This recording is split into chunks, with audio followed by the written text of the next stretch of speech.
പ്രിയമുള്ളവരെ, സാമൂഹിക ജീവിതത്തിൽ നമ്മളേറെ പ്രാധാന്യം നൽകേണ്ടവരാണ് അയൽവാസികൾ, നരകരയിലുള്ളവർ എന്ന് പറഞ്ഞാൽ. ഹബീബായ മുത്തുനബി സല്ലല്ലാഹു അലൈഹി വസല്ലമ തങ്ങൾ പഠിപ്പിക്കുന്നുണ്ട്, അക്രിം ജാറക വലൗ ഖാന കാഫിറ.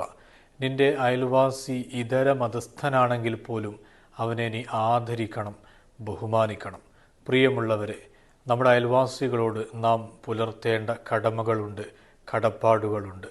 അത് നിർബന്ധമായും നമ്മുടെ ജീവിതത്തിൽ കൊണ്ടുവരികയും സന്തോഷത്തോടു കൂടെയുള്ള ഒരു സാമൂഹിക അന്തരീക്ഷം നാം കെട്ടിപ്പടുക്കുകയും ചെയ്യേണ്ടതുണ്ട്.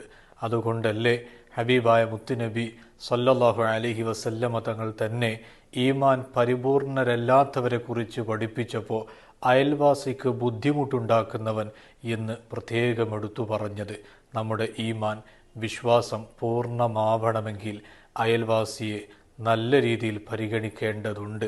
ഒരു കറി വെക്കുമ്പോൾ അതിലൊരല്പം വെള്ളം നിങ്ങൾ നീട്ടുക.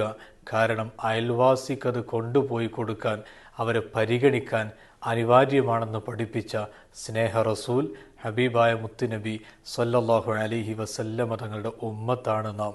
അത് അള്ളാഹു നമുക്ക് നിലനിർത്താനും അവിടുത്തെ വഴിയെ ജീവിക്കാനും നമുക്ക് തൗഫീഖ് നൽകട്ടെ.